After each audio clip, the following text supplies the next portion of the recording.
Chairperson, Director General, distinguished delegates, colleagues and friends. Thank you for the opportunity to address this conference as the representative of Women in Informal Employment, Globalizing and Organizing, WIEGO. I will start with two real-life vignettes. A single mother in Nairobi spent 7 years training digital systems that help perform complex surgeries, improve road safety, and keep online spaces safe. Despite doing work that served millions of people, she lost her job with little notice and no security, leaving her family without an income overnight. A street vendor in Dakar had worked since 1994, supporting not only himself, but family members in his home village who depended on his earnings. In 2023, he was among thousands of vendors evicted from their workplace overnight in the name of urban modernization, losing the income on which many others relied.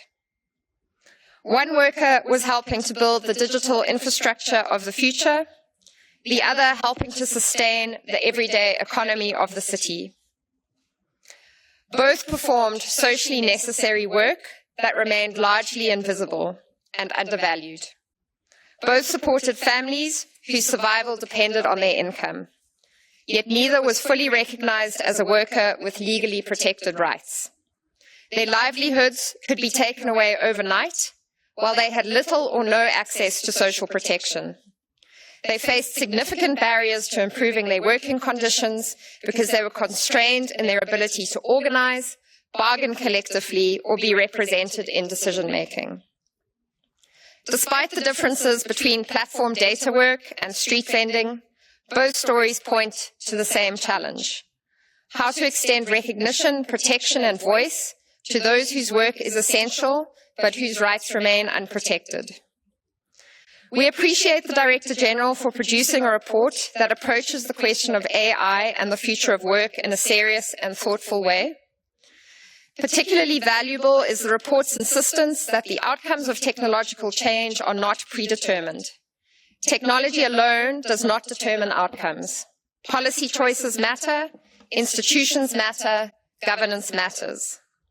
From our perspective, that is exactly the right starting point, but it is also where a difficult question emerges. AI may be a new technology. Many of the governance challenges it exposes are not. For decades, workers in informal employment have highlighted gaps in social dialogue, gaps in social protection coverage, and gaps in labor market governance.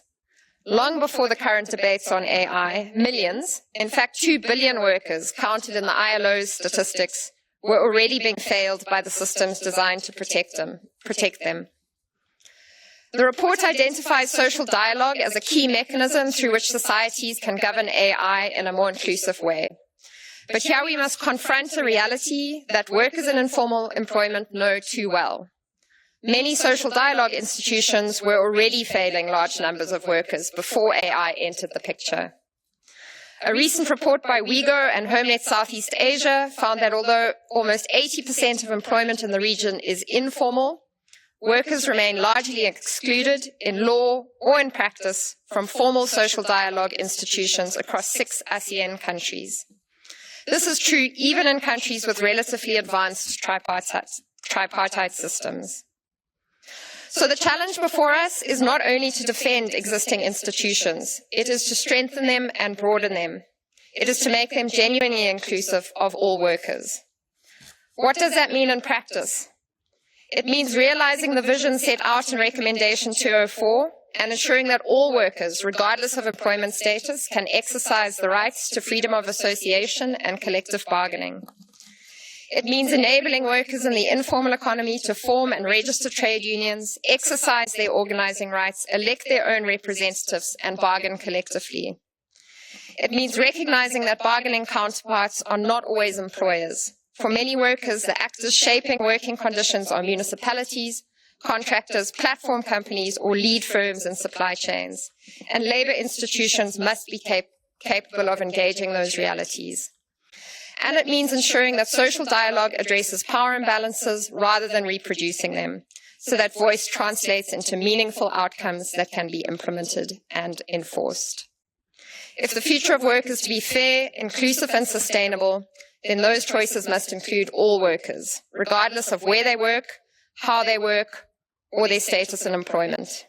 Thank you, and I stand in solidarity with workers in Palestine and the occupied territories.